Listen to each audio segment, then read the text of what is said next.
baby, we have experiment results today, and as usual, a couple of them absolutely surprised me. So to provide some background context on this experiment, we talk a lot about the hardening off process and essentially doing it over a 7-day period where we bring our plant babies outside for increments of 2 hours, then 4 hours, 6 hours, 8 hours, all to help prepare them in increments for the intensity and variability of the outdoor garden. But what would happen if we completely skipped that process? If we just moved our plant babies outside from underneath the grow lights into their forever home in 1 day, right? I was thinking the same thing. I got no idea, but I'm really curious, really fascinated to figure it out. So what I did was I grabbed 5 of my beautiful, immaculate plant babies that were hanging out underneath the grow lights inside. And I brought them outside into the backyard where I started to transplant them into grow bags to serve as their forever home. And so to do this, I used a soil blend of compost, cocoa coir, and some perlite. And then I popped each of them into their respective grow bags utilizing our transplant kit, so both worm castings and our 444 superfood to ensure that they're well fed as they begin to grow outside here. And then I just left them outside. I did not bring them back inside. I did not leave them outside for a small increment. They got pushed into all that intensity and variability without any preparation whatsoever. And so I've got them right beside me here and I'm going to grab them in just a second. But for those of you that might be new to the channel here, I'm Jordan from Mind and Soil, where we're looking to introduce 1 million individuals to gardening's mental health benefits. And so if you're looking for more peacefulness, more joy, restoration in your life, then I really encourage you to subscribe to our channel here because we put out new videos just like this one, tons of experiments to be taking as much of the guesswork out of gardening as possible so that you can be more quickly and readily tapping into its mental health benefits. So what I want to do next here is grab those plant babies that I transplanted without any hardening off process and make a couple of observations.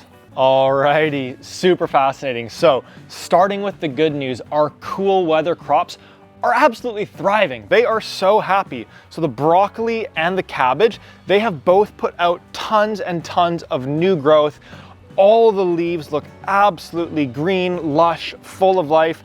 No signs of any stress whatsoever. They are living their best lives right now. They love the zero hardening off process.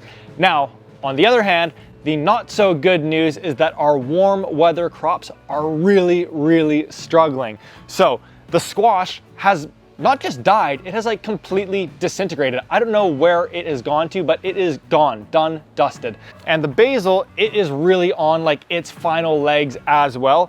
My guess is that if we were to leave it out here in these elements as the rain starts to come down, that it won't survive. But if you're curious to see me try to rescue that basil baby and what I would do to try and save it, let me know down in the comments and I might design a little kind of like test or experiment to try that out. And our tomato, it is still alive, but it hasn't put out any new growth whatsoever and is starting to display a lot of stress. So I wouldn't put it in really good health at this moment, and I'd be quite concerned about it going into the season here.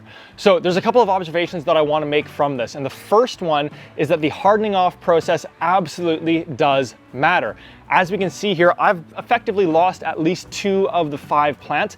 And when I've gone through the 7-day hardening off process, I've never lost a single plant before. So I'm absolutely going to continue to be doing it with all of my plant babies as I move them outside.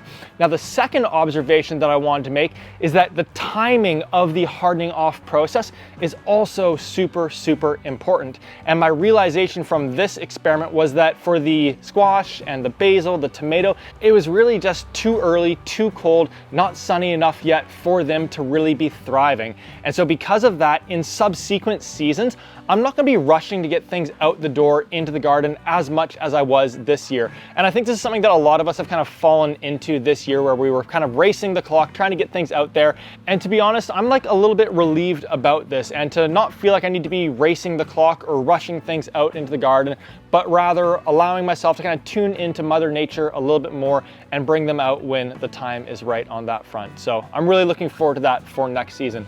And then the third and final observation from this was that I transplanted these plant babies in a stretch where they got basically like 5 or 6 straight days of rain upon transplanting them. And so it got my mind kind of racing, tossing and turning at night. But would the results have been different if if I transplanted them in a sunny stretch? And so what did I do? You guessed it. Did another little experiment where I transplanted 3 more babies, but in the peak of a sunny stretch. So I put them outside on a day where the soil temperature was above 30 Celsius and just left them out there. And so I've got them just around the corner. I want us to now go take a look at those to make 1 or 2 last observations here. And to be honest, the results from this part of the experiment have surprised me even more than the first portion, because I thought these plant babies were gonna have a really, really tough time adjusting to being kind of just thrown into all of that heat, full days of sun, and then dropping into still cool temperatures at night. But as we can see, they're all thriving. The cucumber, the broccoli, and the tomato are all lush, green, full of life, not displaying any signs of stress whatsoever. They're really in a good place. And so from this portion of the experiment, I've got 2 final takeaways for today.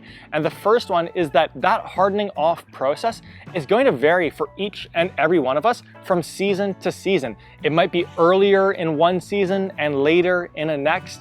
It might be 10 days in one year and 3 days in another, just because you've got a lot of things going on in your life and you're not able to bring them inside and back outside for 7 straight days. Or another factor could just be that it'll vary depending on the maturity of the plant. These 3 were a couple weeks older than the first ones that we brought out here in cooler conditions. So there isn't one right approach to hardening off and a wrong approach, but rather many different ways that we're able to go about it to ultimately ensure our babies have a successful transition into the outdoor garden. And the last takeaway is simply that experiments are a ton of fun, and I encourage you to design and run at least 1 experiment this coming gardening season. Whether that is with potatoes and playing around with different sizes of grow bags or containers to be growing them in, or with your tomatoes to be pruning off all of the suckers on some of them and no pruning whatsoever on others, to see what impact that has on its yield. My guess is what's going to happen is that all of your energy and focus is going to shift into that experiment and away from expectations. And as a result of that, you're going to get all of these incredible, beautiful learnings. And as those compound, you're going to grow as a gardener. Your bounty, harvest, and yield is going to get bigger and better each and every season. And you're going to fall more deeply in love with gardening. So folks, that's everything that I wanted to cover off on for today. Let me know what you think down in the comments. If you do have any questions, put those down there as well. Other than that, folks, I can't wait to catch you on the next video. Go get those hands dirty, and I'll see you soon.